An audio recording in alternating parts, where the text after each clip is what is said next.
I'm strong in faith. Faith can move mountains. Radio Maria 91.3 FM. The voice of truth. Good afternoon and welcome to Active Citizens here on 91.3 FM Radio Maria, the voice of truth. I'm your host, Bella Ann Ndubuisi, and today's conversation we are going to be talking about sexual harassment. I know this is a very controversial conversation and controversial topic, so I'm actually very excited to have this afternoon in the room with me someone who's very knowledgeable about this, not only through her professional background as a lawyer, but also through her work as the executive director of Gender Mobile. But before we jump in, I want to ask, our listeners this afternoon, how are you feeling? And I do also want to throw the question to my guest this afternoon. Omowumi, welcome to Active Citizens, and thank you so much for honoring our invitation to be on the show today. Thanks for having me, Bella. I'm so excited to be here. Fantastic. So for those who are joining us for the first time, this is a show that is dedicated to celebrate all Nigerians, all Africans, every member, every person, all over the world who's working to make a difference in their community. We're celebrating active citizens on this show. So we want to spotlight them. We want to tell their stories, and we want to find out what is it in their life, what is it in their experience that influenced their decision to be a very active member of their community. And we hope that by doing that, for audience who are listening, that we also inspire you to, pick up the challenge and think about how you too can be an active member of your community. So we hope that we've done that over the last few months since this program started. And if you have not been able to find anything that you can put your hand to that can inspire you or motivate you to, become more active in your community, I hope that today's conversation opens up a broad range of topics and action points for you to take the lead and, do better and do more in your community. So once again, welcome to the show, Omowumi Ogunrotimi. Thank you, Bella. Lawyer and executive director of Gender Mobile. Omowumi, why don't we talk to our audience? Share with us a little bit. Tell us about the work that Gender Mobile does, specifically in the area of addressing sexual harassment and ending gender-based violence in general. Yeah, thanks for that, Bella. I'm so excited to be here once again. Yeah, and more so we're discussing an issue that is so sensitive. So I would say that Gender Mobile, we're a non-profit organization, and we complement the policy and program efforts of government to see that we address gender inequality and also address sexual and gender-based violence. And I would say that addressing sexual harassment is at the core of our work. An integral component of our work is leveraging technology to break the service delivery gap. So we see that a couple of times when people experience sexual harassment, rape, indecent assault, they do not have information on where to report, how to report, and most importantly, how to access help in a simple and dignified manner. So with technology, we're bridging that gap to create a platform where, with the speed of light, people can actually pick up their phone, they can call the helpline, and they can have access to information on, counseling, legal support, psychosocial, and even economic empowerment on a need basis. Omowumi, I must say that the first time that I actually had a chance to get a real feel of the work that you do at Gender Mobile was, I think it was last year in December. Right. When the Shehu Musa Yar'Adua Center had an event to talk about the work that they were doing, expanding, safeguarding options for, university students. And I think that they had just launched that initiative in 3 universities. And you spoke about the work that you were doing, specifically leveraging tech to address this issue. And I was just blown away by the sheer effort and the intense work that had gone into, what you and your team were working on. You had a very expansive and in-depth university engagement initiative, and I just thought that was really profound. Thank you. What inspired you to go into work? I know you're a lawyer, so naturally this is a kind of an issue that you delve into, but I'm just curious to know what inspired you, to delve into this particular area of work? Right. That's a really great, good question. So I'll provide a bit of background to my childhood experience. I'd experienced a bout of sexual abuse at the age of 14, unfortunately. And thankfully, that didn't define my childhood. But I imagine that for a lot of children, that would have defined their childhood. I come from, a upper middle class family. My mom is a medical practitioner. My dad, was a senior officer at the Federal Ministry of Works at the time, several years back. Yeah. And, I was abused by a trusted neighbor, and which also validates the fact that the perpetrators are overwhelmingly people that we know. Yeah, so I recall that my dad was discharged from the hospital that evening, and I think water wasn't running in the tap, and my mom said, you should go get these from, this apartment, and I left swiftly. And sadly, the incident happened. There was a generator set on, so I screamed, I shouted, but no one could come to my rescue. And when I got home, my mom could see she was completely broken. But again, the culture of silence and the culture of self-silencing, that permeated, the whole environment, creeped in. And my mom gave me compelling reasons also why, I'm going to take you to she cleaned me up, and then she took me to the hospital the next day. Yeah, she really wanted justice at the time, but she also felt that justice came with some lows, people getting to know that as a 14-year-old girl, someone had raped me, the stigma and all of that. So I then kept quiet about it, but I was able to get some level of help, counseling. They were looking out for me. And I think then too, I took out some time from school, from the boarding house, and I was going to school from home. So I had the whole support system that you can think about. Unfortunately, I think it was 1 year or 2 years down the line, my childhood best friend, who was from a low resource, low income family, had a similar experience. Sadly, she got pregnant of the rape. She was a really bright girl. She wanted to be a medical doctor. Unfortunately, that dream never came through. So she got pregnant. And, instead of accessing help, perhaps she also clearly didn't have access to information. Her parents were like semi-literate. And she had to resort to other means. She made a sinister move to procure a clandestine abortion, and she lost her life in the course of procuring that unsafe abortion. Yeah, sadly so. So that for me, with my personal experience, I guess my personal experience wasn't even enough until that was so close to home, my childhood best friend. So all of that, stimulated me to actually pick a career path. For me, it was about advocating for people. Oh, I lost my childhood best friend to this. I also had this experience at the time when I also expected that the whole community should say something about it. And I imagine that I wasn't the first and I wasn't the last victim or victim of the perpetrator. So all of that to put together, I studied law. And when I was in the university, I recall that I had mobilized 20 other law students. The whole idea was just to advocate for child's rights, because we felt at the time, this happened to me when I was less than 18, and there are many children out there. So every month or every year, we're contributing dues, and, we're going to communities, even as students. And after my undergrad studies, of course, I went to law school. Another time in law school, I fell in love with corporate commercial, and I told myself, I'm going to major in corporate commercial while I give back to the society through human rights advocacy, essentially appearing for people who have experienced human rights violation pro bono. That was going to be my own way of giving back to the society. So I even served at the Corporate Affairs Commission, the legal department, and I was so in love with corporate practice. Unfortunately, 2 months after my, fortunately, 2 months after my youth service, I ran into these two lovely young ladies in a rural community close to my area in Gudu. And I saw that the two of them were pregnant. They were barely 15 years old. So I asked, how come you're pregnant? You're supposed to be in school. Where are your parents?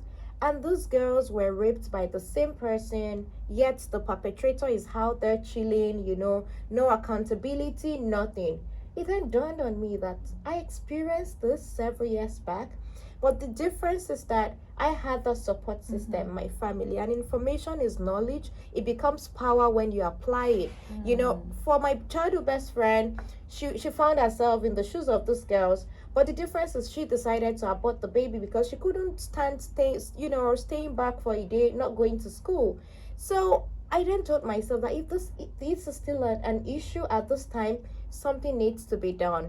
So I began to read, I began to do some kind of desk review, do some small research to really understand what the issues were. There are lots of NGOs around. Why do we still have this at this time? And I forgot to mention that even when I finished secondary school, I'd volunteered for another non-profit organization at the age of 15, thereabout, Kids and Teens Resource Center. I was volunteering for them. I had this program called Knowing Series. Every month, I bring together 30 adolescents. The idea was to, equip them with life building skills, negotiation, refusal, assertive communication, self-esteem, goal setting, and the likes.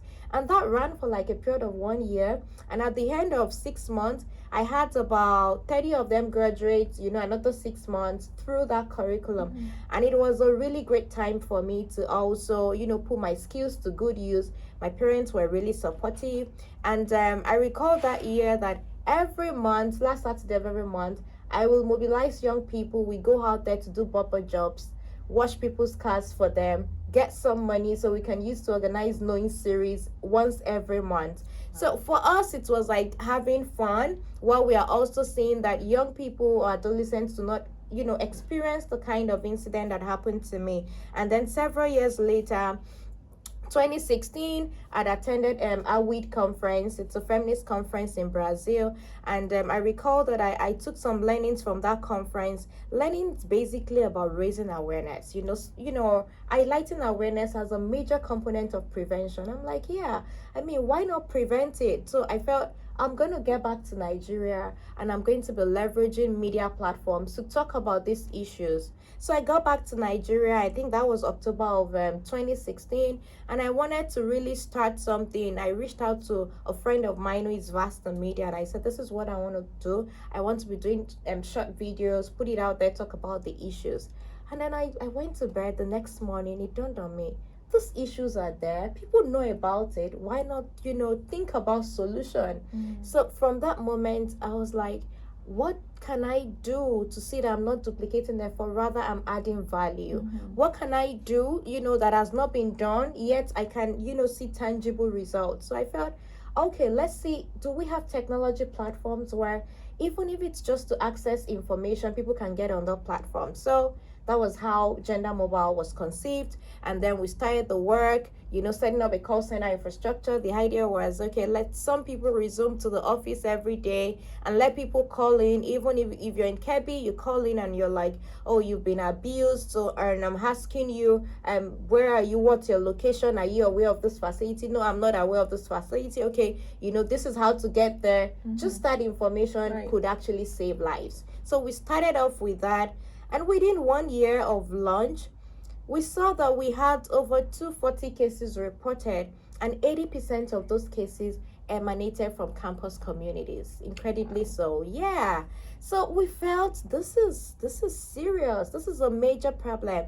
Environments of learning are supposed to be just like our churches, mosques are supposed to be the safest place where people can actually go to and be happy and have peace of mind. So we thought it was really important for us to program in that space. And first, we started off with the Adolescent Hub project, which is for secondary schools. So we did a mini research in some communities in Ekiti State. We had over 3,000 respondents. We had a lot of challenges getting into those schools, realizing that our instrument for research, was in English language, and a lot of students in the rural communities couldn't even speak English, understand. And we had to look for an interpreter, and it was a really tough time for us. for me, that was far from reality. I grew up in an estate perceived to be the hub of, the upper middle class and the upper class. So I had the cookies on the jar kind of childhood. You can imagine that. So I couldn't even come to terms with the fact that there are students or children in the rural communities who will still write the same JAMB exam that other people in urban cities would write. So that was the starting point, of Gender Mobile Initiative. And then we began to think about campus communities, away from high schools where the problems are pervasive and highly prevalent. So we then launched in 4 campus communities. And when we got there, I'll tell you later about the things that we discovered. Wow, Omowumi. Oh my goodness, what a journey. I know. I'm blown away. Thank you. I think that even just listening to your story now makes the work that you're doing for me even more profound. And I want to thank you for doing what you're doing. I want to thank you for rising, above, what, like you said, could have made other people just, wallow Right. and just, I'm so grateful that you're here. I'm so grateful that you're doing the Thank work you. you're doing. I thank you. And you've said so much. I mean, I think I have to now think about which of the items you've said that we need to just pick out and dissect. Right. I think one of the things that you said, which I think is so fundamental, is that information is important. And I really appreciate what Gender Mobile is doing, which is providing that information to people. And when I say information is important, I know that a few years ago, maybe about a year or two before the pandemic hit, I'd gone to a secondary school. It was an all-girls school here in Abuja. Okay. And I was having, I think it was around 16 days of activism against gender-based violence. And I thought I would take a weekend and go, hang out with the kids and do a conversation on, sexual harassment. And I think one thing I found that was really profound when I asked a few questions to the kids. One of them was, who can harass? So I think I got interesting information about, who students consider, abusers or people who can harass other people. And I got interesting revelations about consent, what students consider, or, because they were high school students. So I don't know if I should call them children or, to me, they're children because they're really young, they need to be protected. So let's start with that. What are some of the myths? We want to get into, try to burst some myths around sexual and gender-based violence. Who can be a harasser? Is it something that only the male gender can do? Is it something that only the female gender can do? Let's talk about who can actually, sexually harass. Right. So it's across gender lines, right? Yeah, but unfortunately, girls and women are disproportionately affected. And of course, due to the power dynamics. So sadly, the African culture is highly patriarchal, and we all know that. This we keep saying every now and then. Patriarchy in different shades, sizes, and colors. And I would say that when you talk about this, I think about the victimizer differentials. When people feel the woman has to be, the victim, while the man has to be the perpetrator. Unfortunately, it's not applicable in all cases, but there's a growing body of research to show that women are disproportionately, affected. And just to think more about what you said about people can harass people, and in relation to adolescents in secondary school, I recall that in a particular school in Ekiti State, Nigeria, myself and my colleagues went to that school to interact with the kids because the Adolescent Hub program is actually a modular program. And what we do is it runs for 7 weeks, once every week. We understand that this issue of sexual harassment, sexual and gender-based violence is systemic. So if you're actually looking out for behavioral change or even a culture shift, it requires multiple exposure to information sharing platforms, sensitization. A one-off activity would definitely not cut it. So we were wrapping up and we were doing a documentary where we had actually identified people who said the 7 weeks program really stood out for them, and these were the changes they had recorded and all. So I spoke to a young guy, and I was shocked at what he said. He said that usually people actually have this kind of fear for him because he's the son of a herbalist. So that's just thinking more about even where the power dynamics come in, whether the power is real or perceived. So in that environment, of course, because we are all always scared when we think about traditionalist, herbalist, and the like. So this young guy is even less than 12. I think it's about 11. He comes to school, he hits the girl on their bum, he does all sorts of things, touch them on parts of their body that's, of course, not welcome, it's unwanted, and he gets away with it. You dare not question him. Why? Because he's the son of a herbalist. And a lot of them said it. So when we were, having the documentary, he said now he knows better, that because people do not, say they do not want it, doesn't mean that they want it. It could also be because of his position, because his father is someone that everyone in the community, you dare not say you even want to beat his son in school. Even teachers do not touch the boy because due to the fear of the unknown. So that's to tell you how deep the power dynamics is. And then to then circle back to the victimizer differentials, we also see this whole thing about contra power harassment, which a lot of times we do not talk about. And contra power harassment has to do with the victim being someone who ideally should wield the power. And I'll give you an example.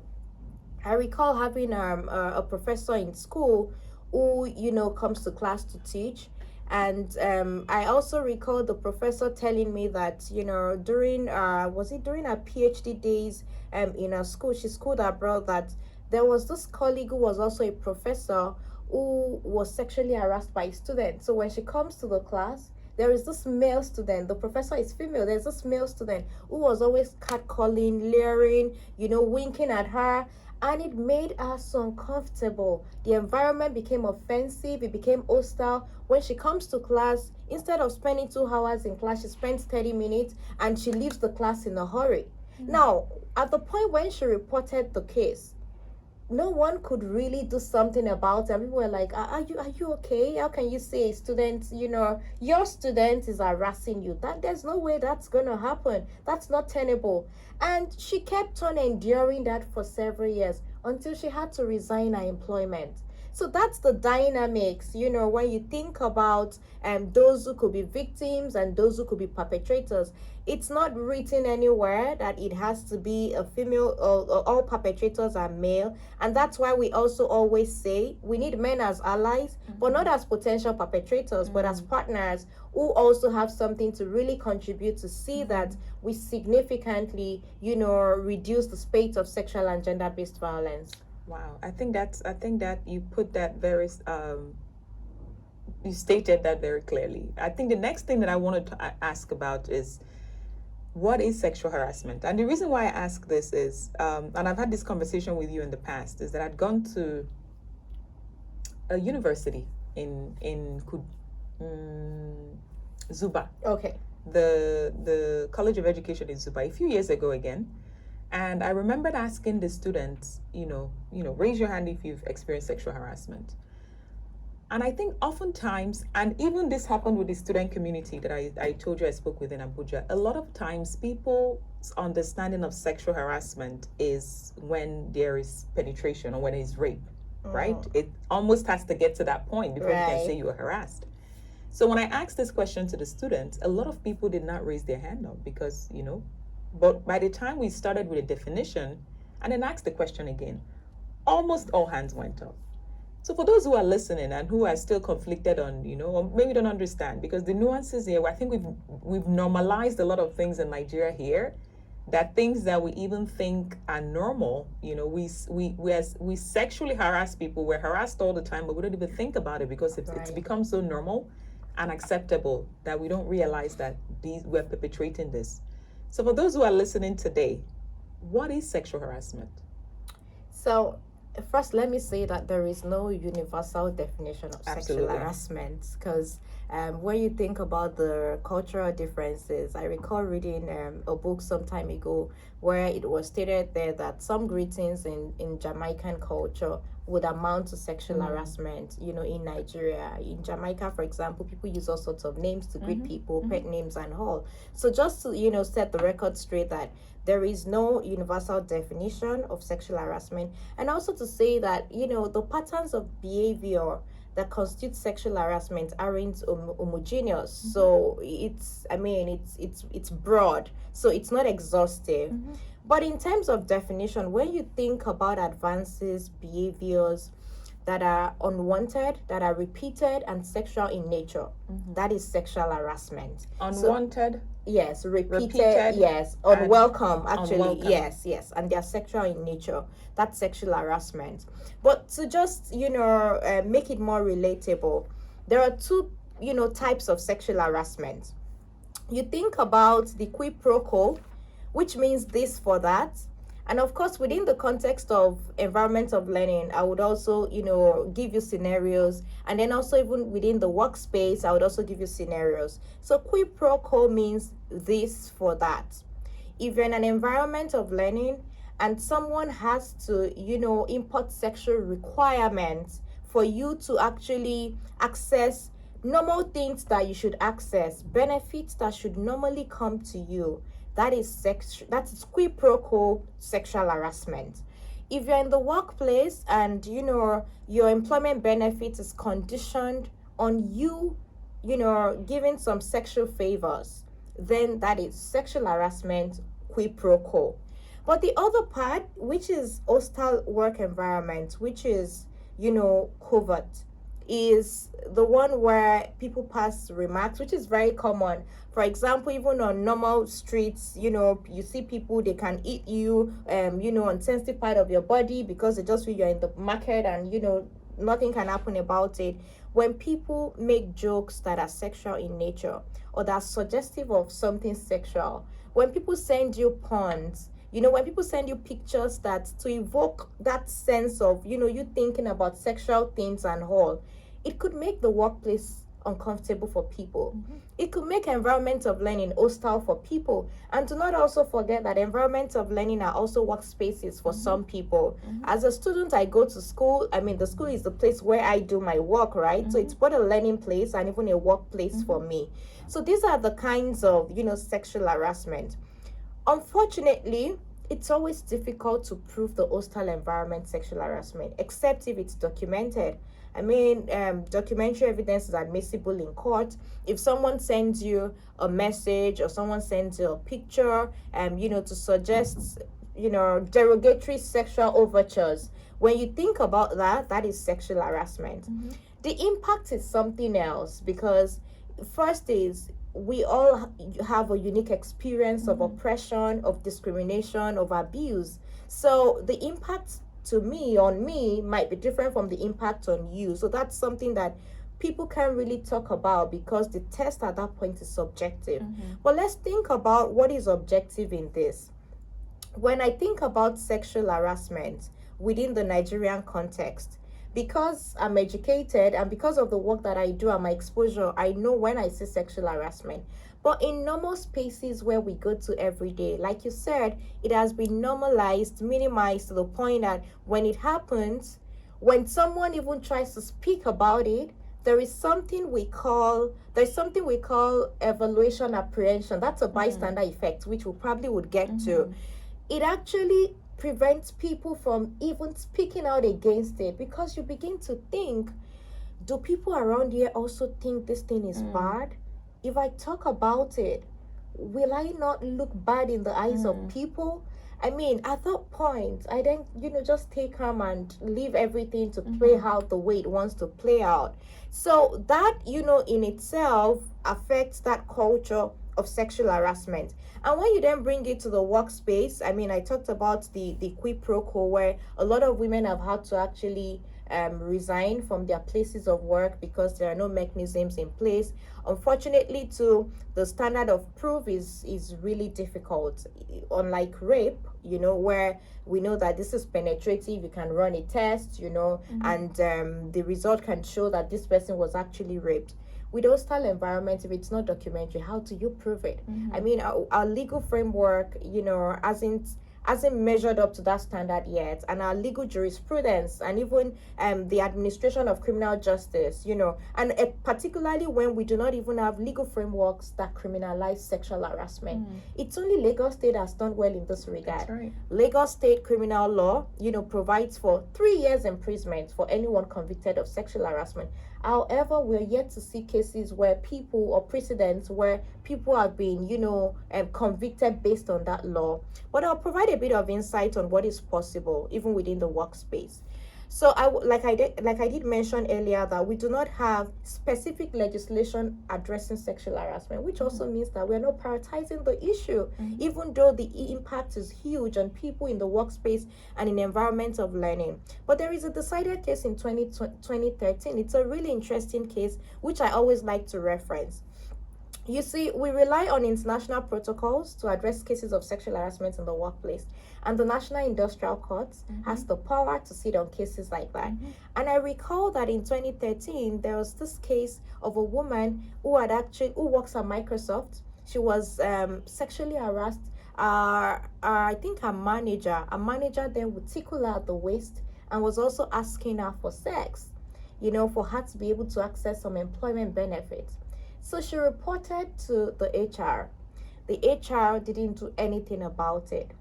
And at the point, her employment was terminated. Not like she resigned. Her employment was terminated. So she had no choice than to institute an action in court. And I was really excited about that precedent, because I would say that so far so good. It has really shaped our jurisprudence in this regard. The court actually awarded damages to her, I think over $100,000, against the company, that's Microsoft, against the HR manager, and also against the person who was the harasser in this case. And the court held that, the company can be vicariously liable. So which means that there is responsibility on the part of the company to do what is right.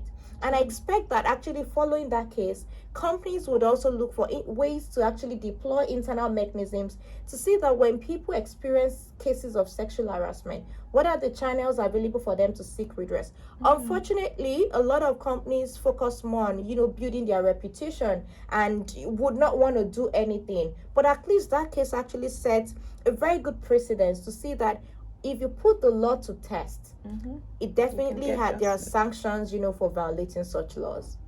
Wow. And you've said quite a lot, and I'm going to come back to some of the things that you mentioned. I want us to talk about consent. I want us to talk about bystander effect when we come back from this short break. And once we come back from the short break, we're also going to open up the phone lines so that if you're listening and you have any questions about sexual harassment, whether it's how to seek redress, whether it's, what we're also going to talk a bit about what the law says in some of these. You've hinted a little bit about the fact that, our laws does not criminalize sexual harassment. It's a little bit, I'm curious to know, what does the head of service, for instance, what kinds of provisions do you have, whether it's at public sector level or private sector level, that protects employees around instances like this? But we're going to talk about all that when we come back from this short break. So yeah, don't snooze or you lose. All right, welcome back to 91.3 FM Radio Maria, the voice of truth. This is Bella Ann Ndubuisi, and we're still on Active Citizens here with Barrister Omowumi Ogunrotimi, who is also the Executive Director of Gender Mobile Initiative. What an exciting conversation we've had so far. While we were on break, actually, we burst into another range of conversations on sexual harassment, particularly in elementary schools. But before we continue the conversation, I want to open up the phone lines now. I imagine that those who are listening probably have a lot of questions and comments and thoughts they'd like to contribute to this conversation. So I want to give you a chance to do that. 081-084-475-18.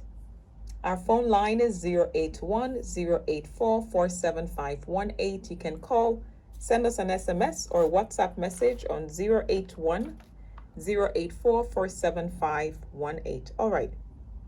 Omowumi, I mentioned earlier that I want to talk about consent and I want to talk about you. So, yes, what is consent? Who gives it? How is it given? Right. So I would say that consent is a voluntary agreement to partake in an activity And when I say voluntary means you're not giving it under duress. Voluntary means it has to be informed. I actually know the terms of the activity that I want to partake in, and I'm not under duress, I'm not under pressure. Consent has to be informed, it has to be voluntary, it has to be active, and it has to be ongoing. So, which means that I can consent to an activity this moment, and in 5 minutes I can withdraw my consent. So it has to be active, and it has to be ongoing, and it has to be enthusiastic. That's right. I think this is important to emphasize this, especially because earlier on you mentioned that when defining sexual harassment, you talked about sexual harassment being an unwelcome behavior, right? So when the behavior is not when you're not willingly, when you're not consenting to the behavior, and you mentioned some of the characteristics of what consent looks like as not being under pressure or duress. It has to be active, and it also has to be ongoing, right? So it doesn't mean that there's no unlimited consent. Absolutely. I can say yes today, and then in 5 minutes I'm not interested anymore, and you have to respect that. Absolutely. And you can't say, well, but yesterday you were fine with me kissing you, and then suddenly you're not fine with it. Absolutely. Very important to note that. Let's talk about bystander effect, right? So what responsibility do bystanders have? First of all, who are bystanders? For those, again, who may be hearing this expression for the first time, who are bystanders, and what responsibility do they have to prevent sexual harassment? So bystanders are, persons who are more like observers, who are present where a particular incident is happening, and they could be active and they could be passive. And I would say that within the context of, or within the purview of this conversation that we're having, bystanders are people that are supposed to intervene when things like this happen, particularly in cases of, creating hostile environment, when people actually grow people, when people pass all sort of unwanted comments that are derogatory in nature and sexual in nature. So as a bystander, of course, there are tactics that you could employ. We always encourage people, particularly in the spaces characterized by power hierarchy. We always encourage people who are bystanders to, deploy or employ means such as direct tactics. Direct could be that, you intervene directly. You could meet with the person harassing, the perpetrator. You could meet with the perpetrator to say, I was just looking at what's going on, and I see that's not the right thing to do. As you can see, she's not feeling comfortable, and that's, you can just do that.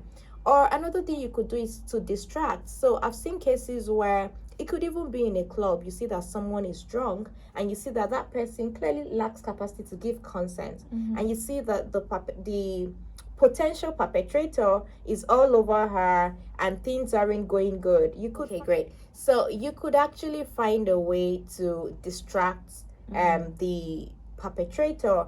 Imagine that even someone who is not drunk, who is in a full consciousness, you could spill a drink, something accidental that could just distract the person harassing the victim. Another thing you could do could be to delegate. You could see that you clearly lack power or authority to intervene. You could call maybe your dean or your hostel manager, or you could also call the human resource manager if it's in a proper workplace. So there are tactics to deploy to see that you're also not putting yourself at risk. We encourage people to be an active or a proactive bystander, but in doing that, first is you must be able to identify the situation as problematic. If I don't identify it as problematic, then there is nothing I'll be able to do about it. So which also validates the place of awareness. When people are aware of certain behavior, when people understand that this constitutes sexual harassment, when they see it, when they feel it, they know it, they can speak against it. When you identify that this situation is problematic, it's a caller on the line. Okay. We'll continue the conversation. Hello, good afternoon. What is your name and where are you calling us from? Hello. Yes. Hello, good afternoon. Good afternoon. My name is Godwin. I'm calling from Nigeria-Abuja. Hello, Godwin. Yes. I want to comment on the topic. Okay. It's a really nice topic. Although the problem is there are no legislation, there are no laws to actually govern sexual harassment, to actually prevent it from happening.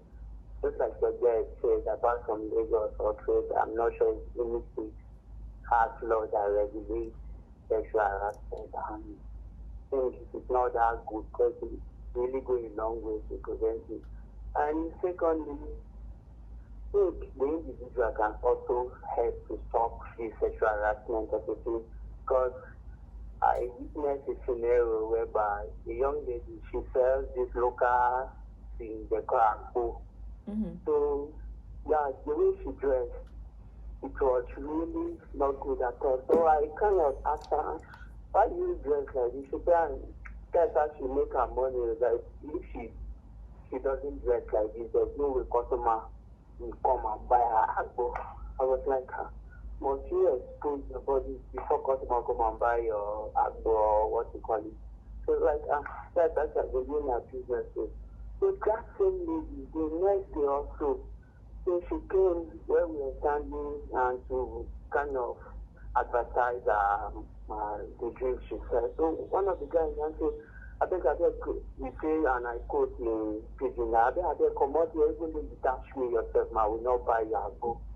And she picked her friends and I think I called her secretary and I asked, you see, if you are dressed properly, this incident wouldn't have happened. I don't know whether you understand me.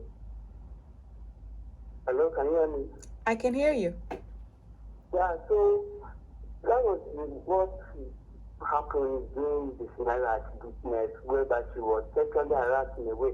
But although it wasn't good, it wasn't fair for the offender to say, but something triggers something instigates something, and that was the way she dressed. Interesting. It wasn't good and which wasn't proper, saying that that was how she advertised and good. And although there are some persons that will actually buy her goods just because of the way she dressed, but there are some many persons that will also take offense with the way she dressed. Thank you. I believe that, so I believe that even though there should be laws, but at least individuals will also try in a way to avoid sexual harassment. Thank you. Thank you for your comment, Godwin. I think I'm actually going to give Omowumi an opportunity to respond to that comment, because I think this is something that, people frequently give as an excuse they often excuse, harassers or violators, by using things like, the way people are dressed. So, Omowumi, please. So this is a line of conversation that's been trailed by so many controversies over the years, and we always end it by saying, I think we should think more about appropriateness of dressing and not indecent, because at the end of the day, indecent is not universal. So, and we should never excuse harassment based on this. We should never excuse harassment based on this. We see mad people on the streets, naked, and you'd hardly find people harass them. So when you then see proper human beings with some part of your body exposed, why do you have to harass them based on that? That's not a justification in law, and in fact, it's also not a justification. If we can actually talk about children as well, people who go ahead to abuse or harass, children, I think it's something to be said about the mindset or the mentality of an abuser, right? I don't think if somebody is in their right senses, somebody can be walking, next to you completely naked. You will not be triggered to rape them. It's actually, it's a perverted mind. It's a sick mind that often thinks about or is lured into rape. It's somebody who does not have self-control. Like you said, you see, you can see somebody who's, mentally challenged or, walking around the street half naked, fully naked. It wouldn't, come to your mind to try to sexually abuse them. So why do that to, people that you see around or, So I think it's important that we stress that point. And I like the fact that you said that the law does not excuse it, right? So you cannot go to the law court and say, well, I raped her because she was dressed in X, Y, and Z way, right? Everybody's entitled to dress the way they wish to dress, and everyone else it should be self-respecting, and as much as possible, you have to be self-respecting. I don't even know how else to say that. So keep the calls and comments coming. We have a caller on the line. Hello. Hello, good afternoon. What is your name and where are you calling us from, please? My name is Solomon, calling from Dubai. Hello, Mr. Solomon. Yes. I want to comment on this sexual harassment that we're discussing on it on radio today. It's a very nice point. But in our society today, we abuse it due to our dresses, both female and male. There is this another that says that if you want a he-goat to not follow she-goat, you tell the she-goat to cover wrapper. In our society today, you see people expose themselves in form of dressing to kill themselves.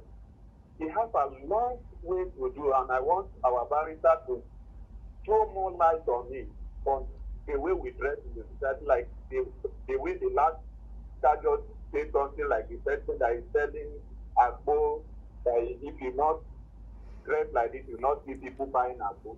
Even in the working place, the kind of dresses, even down to the churches, we need to talk too much, put more light on this, man. So that is my side. Thank you. Thank you, Mr. Solomon. I don't know if you listened to the last person who asked the question and Omowumi's response. I don't know, Omowumi, would you like to add any more to what you've said on this conversation? Maybe we can highlight some of the,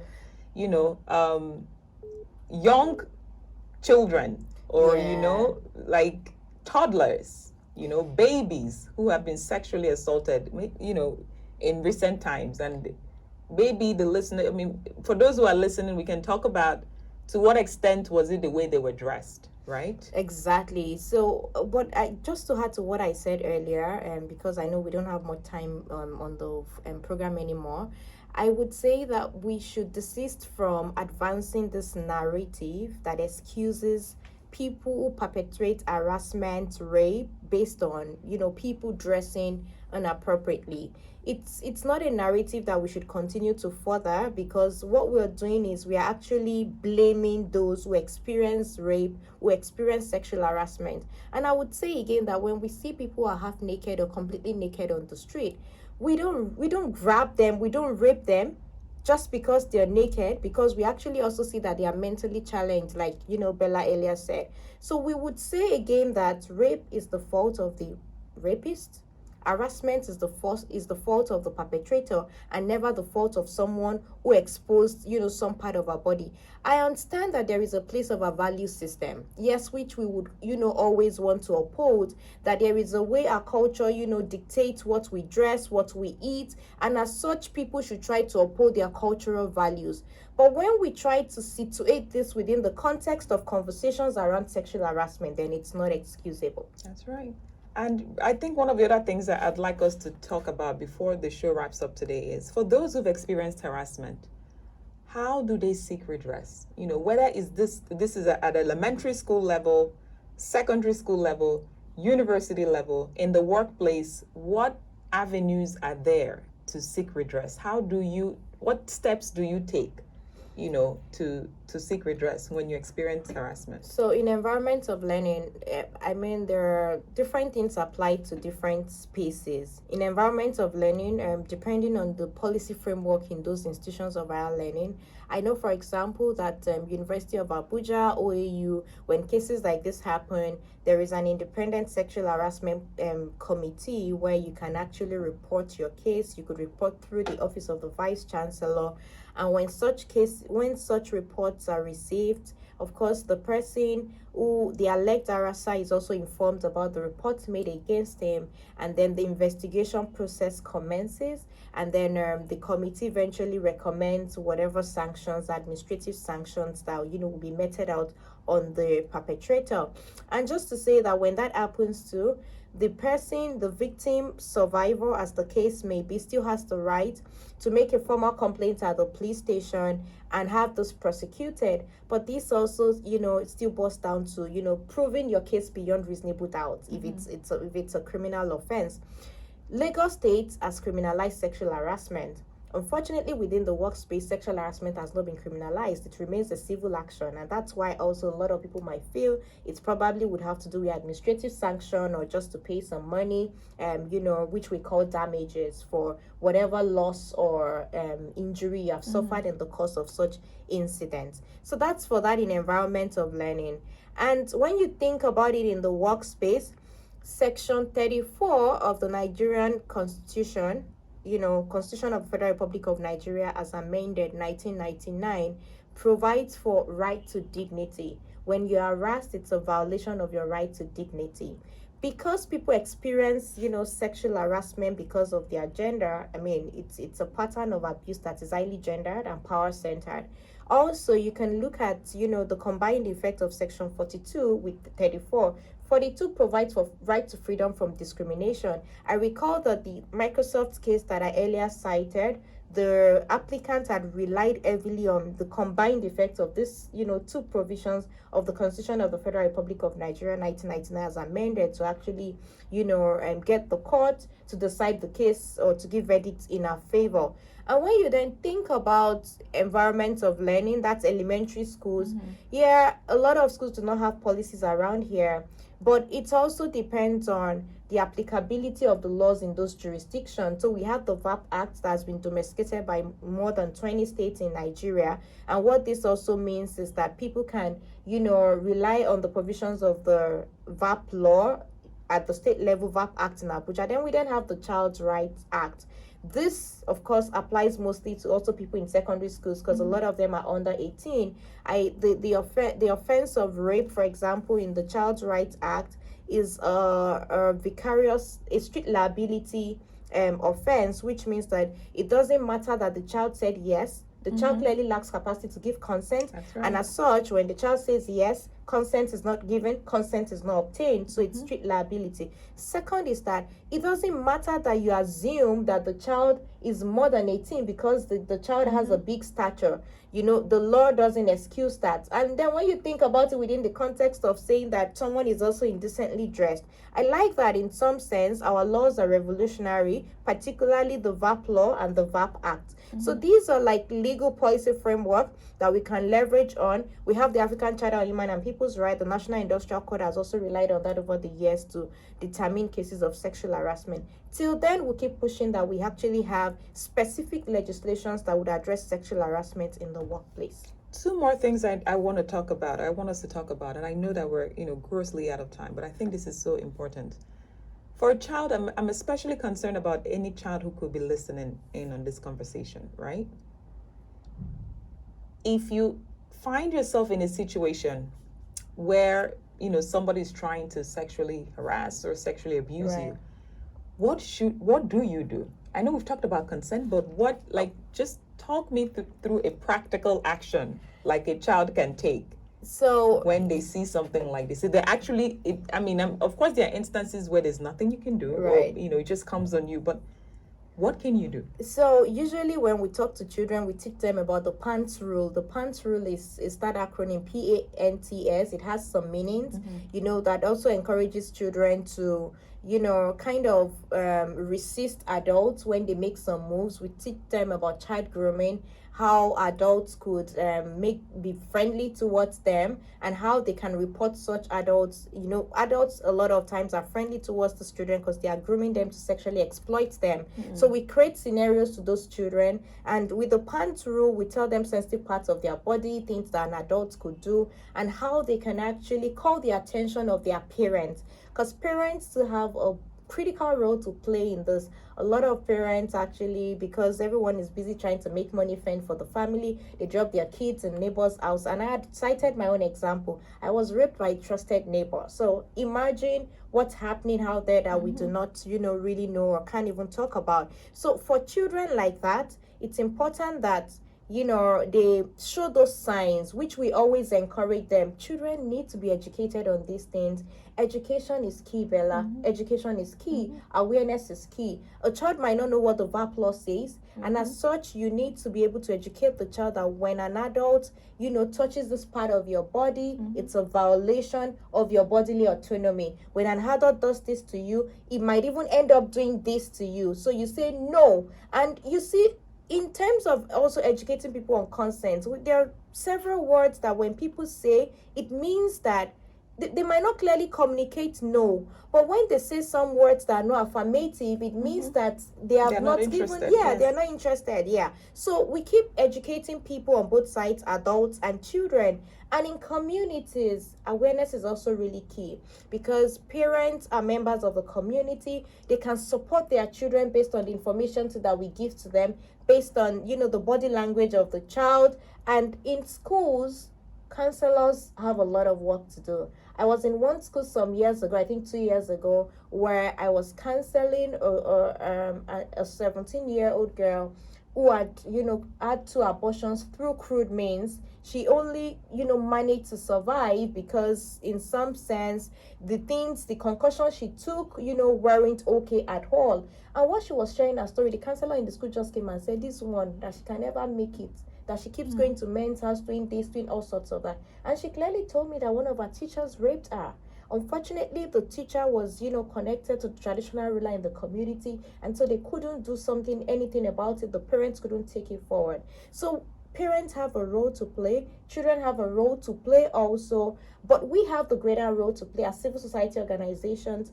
We need to come up with culturally relevant and culturally appropriate ways of communicating these things in a way that when a child sees it, the child knows that's a red flag and is able to communicate it to the mom. Or at the very least, the child actually is able to identify who can be trusted, in that environment that he or she can communicate to. That is so important. And when you talk about the role of, parents and counselors, what should parents, and this is my last question for you, well, last before the last, what should parents be looking out for, right? So is there, when a child has been abused or has experienced abuse, or even an adult, are there signs, that they Absolutely. exhibit? And what should parents be looking out for? Absolutely. Because especially because sometimes you have students who spend a lot of time in boarding school, right? They only come back during the holidays, and you see them just for a little short break, and then they're back again. Right. I mean, there are parents who also see their kids every single day, and then they go back, but you only see them for a little bit of time in the evening before, What kinds of signs or warning signs are there when, people, children, adults experience abuse? So one is usually constant across cases, but that is not to say that this happens,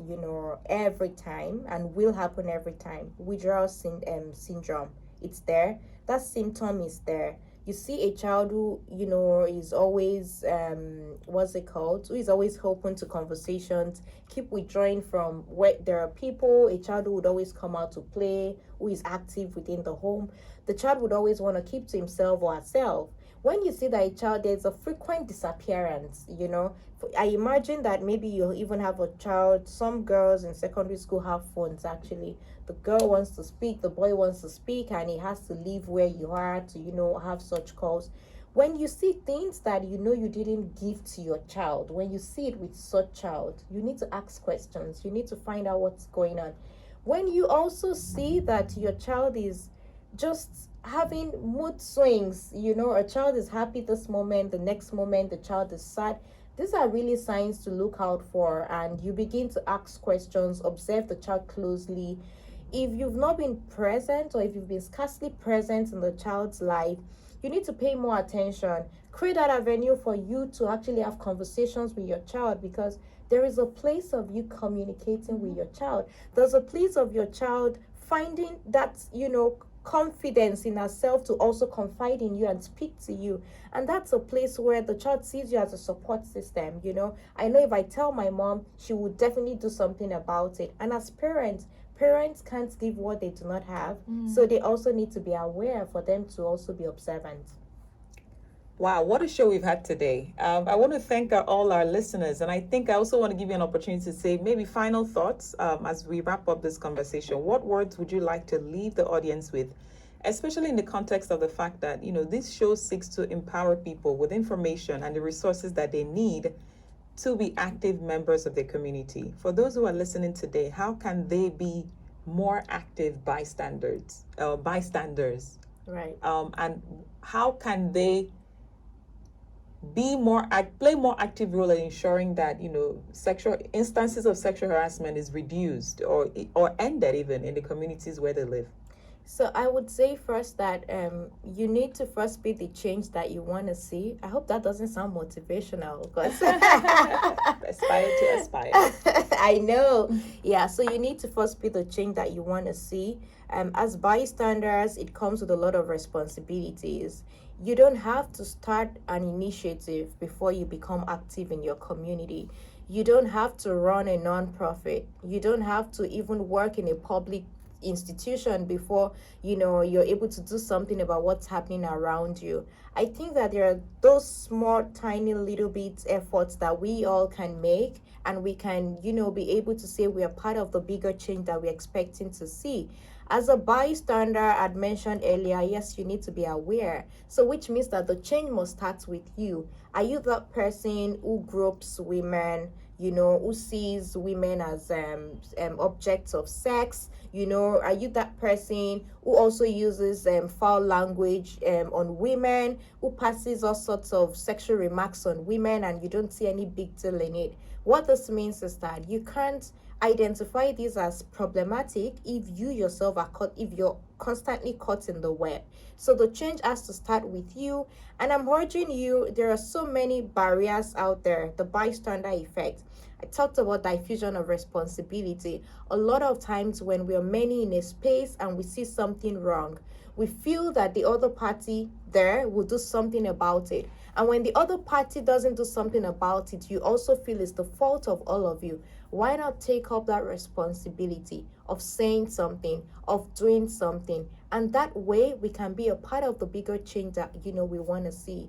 And I would say in general that to Bella, to myself, to everyone listening, that we have to ensure that as active bystanders, as active citizens, we ensure that our actions, the actions that we take on daily basis, is one that is well structured, disciplined, and managed in the correct sequence and prioritization. That way also, we can also begin to measure the kind of change that we're contributing to. We can also have a great picture, an ideal picture of what change looks like for us as a citizen, as an individual, as a Nigerian. Thank you very much. It's a pleasure to be here again. What an honor it is, Omowumi, to spend this last hour and few minutes with you. I really can't thank you enough. And this is not, I promise you, this is not the last time you're coming. I really hope that we can have you or any member of your team back here. Like, this conversation is, the subject matter is huge. Absolutely. And really, especially as we make gains in the legal processes or in policies, and as the work that you're doing across universities and secondary education levels continues to expand, we want you to come and share the successes, share the reports, share the stories with us, and continue to inspire our audience. And for everyone who's listened today, our new listeners who are joining us for the first time, we hope you truly enjoyed the conversation today. We want to thank those who called in. Godwin, Solomon, thank you so much for your comments and contributions. And until we come your way again next week, Friday, same time, 4 p.m. on your show, Active Citizens. My name is Bella Ann Ndubuisi, and I wish you all the best of the weekend as I sign out here from the Office of the Citizen. Good afternoon.